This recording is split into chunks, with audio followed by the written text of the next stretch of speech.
Imagínate mirar a tu padre a los ojos, reconocer cada detalle exacto de su cara, su voz, su forma de caminar. Y estar absolutamente convencido, sin ninguna duda, de que la persona frente a vos no es él. No es una pesadilla. Es un trastorno real, documentado en la psiquiatría desde hace más de 100 años, y todavía hoy la neurociencia sigue tratando de explicar por completo qué se rompe en el cerebro para que esto pase. En los casos más extremos documentados, esta misma certeza empujó a alguien a matar a un familiar, convencido de que debajo de esa cara conocida se escondía un impostor o incluso una máquina. Y lo más inquietante es que la persona que lo cree no está desconectada de la realidad en todo lo demás, puede razonar con normalidad sobre casi cualquier otro tema. Solo falla, de una forma muy específica, al reconocer a quien más quiere. Esto se llama síndrome de Capgras, y en los próximos minutos vas a entender cómo lo descubrió un psiquiatra francés hace un siglo, por qué algunos pacientes llegaron a la violencia extrema convencidos de estar frente a un robot, que encontró la neurociencia moderna cuando finalmente miró dentro de estos cerebros con tecnología de escaneo, y que revela este trastorno sobre algo que vos das por completamente automático, la sensación de reconocer a alguien que amás. La historia arranca en París, en 1923, con el psiquiatra Joseph Capgras y su colega Jean Rebaud-Lachaux. En el artículo que publicaron ese año le pusieron un nombre casi poético al trastorno, l'illusion des sociés, la ilusión de los dobles. Lo habían visto por primera vez, con una claridad total, en una paciente que en los registros médicos aparece solo como Madame M. Madame M había perdido, en un periodo muy corto, a 2 hijas y a un par de mellizos. Después de esas muertes, empezó a sostener algo que a nadie a su alrededor le resultaba fácil de escuchar. Estaba convencida de que su hija sobreviviente había sido secuestrada y reemplazada por una doble. Y no se trataba de una sospecha pasajera. Durante los siguientes 4 años, Madame M. llegó a describir más de 2000 versiones distintas de su propia hija, cada una percibida como una copia nueva que reemplazaba a la anterior.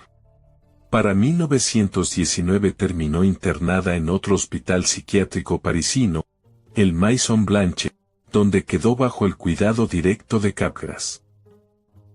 ¿Vos qué crees que pasaba exactamente en la mente de Madame M? ¿Cuándo miraba a su hija real y la rechazaba? Guárdate la respuesta, porque a la ciencia le tomó casi 70 años encontrar una explicación convincente. El caso de Madame M no quedó aislado. En las décadas siguientes, psiquiatras de distintos países empezaron a reportar el mismo patrón, asombrosamente específico, pacientes que reconocían perfectamente cada rasgo físico de una persona cercana, esposo, madre, hijo, incluso su propia mascota, y sin embargo insistían en que se trataba de un impostor casi idéntico. Lo que hace que este trastorno sea tan distinto de una simple confusión es que el reconocimiento visual está intacto. El paciente no ve una cara borrosa ni desconocida. Ve la cara correcta, en todos sus detalles. El problema no está en los ojos. Está en otro lugar del cerebro, uno que en 1923 nadie todavía sabía identificar. Y esto no es tan raro como podría sonar. Distintos estudios clínicos ubican la prevalencia del síndrome de Capgras entre el 1 y el 4% de los pacientes psiquiátricos hospitalizados. Y algunos trabajos la calculan hasta cerca de un 10% entre las personas que atraviesan un primer episodio de psicosis. No es una curiosidad de manual guardada en un cajón, es un patrón que los psiquiatras de guardia se encuentran con más frecuencia de la que la mayoría de la gente imagina. Y cuando la familia intenta demostrarle lo contrario, fotos, documentos, hasta el testimonio de otros parientes, casi nunca funciona. El paciente no rechaza la evidencia, la reinterpreta para que encaje con su idea. Una foto de la boda se convierte, en su cabeza, en una prueba de que el impostor lleva años preparando el reemplazo. Cuanto más se intenta corregir la delusión desde afuera, más se refuerza desde adentro. Durante décadas, el síndrome de Capgras se documentó sobre todo como una rareza clínica, casi anecdótica. Pero un puñado de casos, ya en la segunda mitad del siglo XX, mostró hasta dónde podía llegar cuando se combinaba con otros trastornos psiquiátricos graves. En 1988, los psiquiatras de Pau y Zuleka publicaron, en la revista British Journal of Psychiatry, uno de los casos más citados hasta hoy en toda la literatura sobre este trastorno, un hombre joven, convencido de que su padrastro había sido reemplazado por un robot, lo decapitó buscando, dentro de su cabeza, baterías y microfilm. No lo hizo por crueldad ni por venganza. En su cabeza, estaba desarmando una máquina. Para él, la lógica era impecable. Si esa cosa parecía su padrastro pero no lo era, entonces por dentro tenía que esconder algo que lo demostrara. Un caso más reciente, documentado en 2020 en la revista Forensic Science, Medicine and Pathology, describe algo igual de perturbador. En Italia, un hombre de 45 años con trastorno esquizoafectivo mató a su padre de 83 años, convencido de que ya no era su padre, sino un impostor que amenazaba a ambas vidas. En algunos momentos ni siquiera lo veía como una persona, llegó a describirlo como si fuera un simple objeto. La evaluación psiquiátrica forense concluyó que el hombre no era penalmente responsable, había actuado bajo una delusión aguda que le quitó, por completo, la capacidad de controlar lo que hacía. No estaba fingiendo. Estaba absolutamente convencido. Déjame preguntarte algo antes de seguir, y pensalo en serio, si tu propio cerebro te mostrara la cara exacta de alguien que amas, pero te negara por completo la sensación de que es esa persona, ¿en qué confiarías vos? ¿En tus ojos o en esa sensación invisible? La respuesta empezó a aparecer recién en 1997, cuando el neurocientífico Delayana Ramachandran y su colega William Hurstan, de la Universidad de California en San Diego, publicaron un estudio que finalmente conectó el síndrome de Capgras con un mecanismo cerebral medible.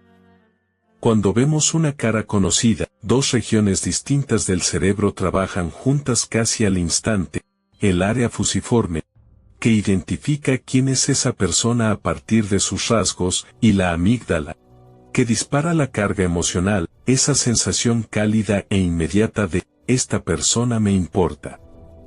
Ramachandran e Irstein propusieron que, en el síndrome de Capgras, esas dos regiones dejan de comunicarse entre sí. El paciente sigue reconociendo la cara con total precisión.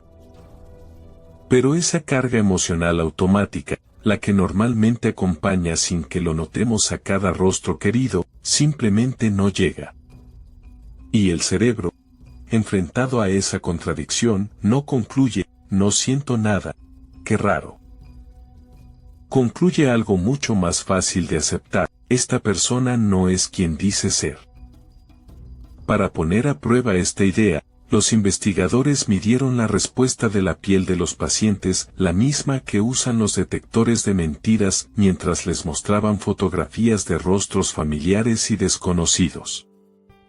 En una persona sin el trastorno, ver la cara de su madre genera un pico automático de actividad eléctrica en la piel. En los pacientes con síndrome de Capgras, ese pico prácticamente desaparecía frente a la cara de un familiar, aunque lo reconocieran sin dudar.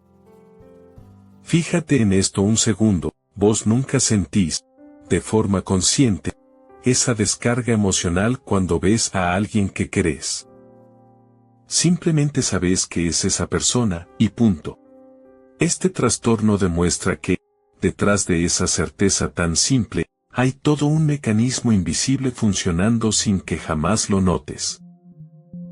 Pero quedaba una pregunta sin resolver, y bastante incómoda, si a todos, alguna vez, nos falla momentáneamente esa chispa emocional al ver una cara conocida, por cansancio, por estrés.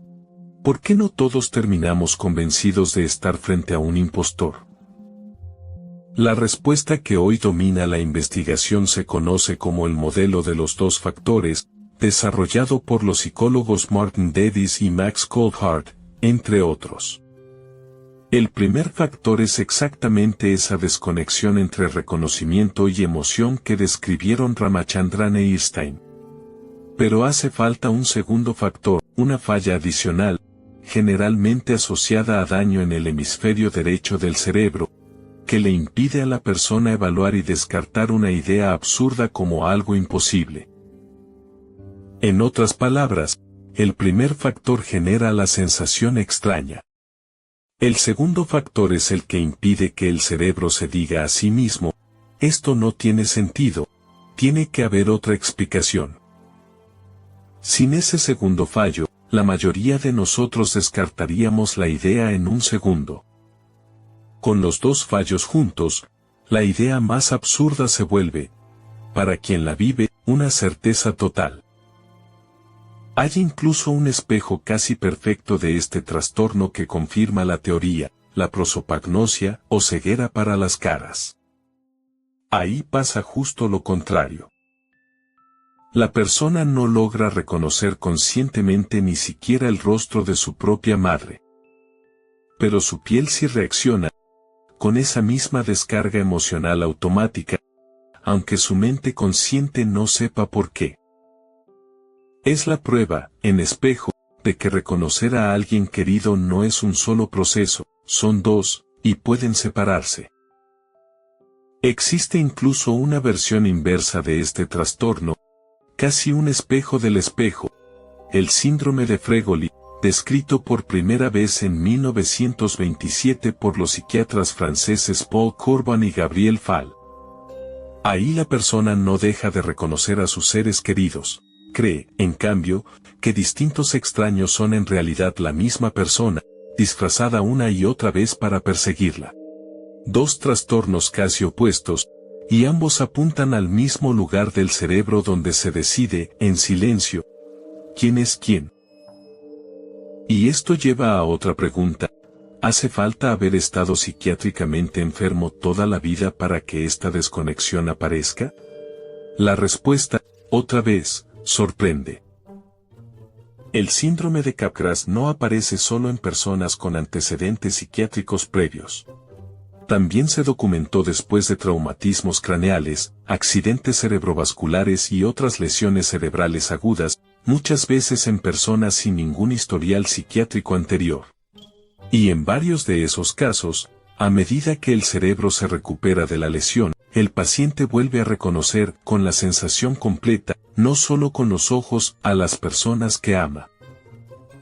Un estudio reciente con tomografía por emisión de positrones, hecho en pacientes con Alzheimer que además desarrollaron síndrome de Capgras, encontró un patrón de menor actividad metabólica en regiones del cerebro relacionadas con el reconocimiento facial y el procesamiento emocional, comparado con pacientes de Alzheimer que nunca desarrollaron el trastorno.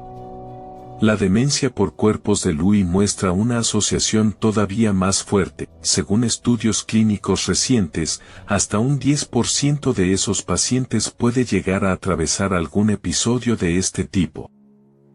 Volvé a pensar, un segundo, en el hombre que decapitó a su padrastro buscando baterías. Su error no estaba en lo que veía.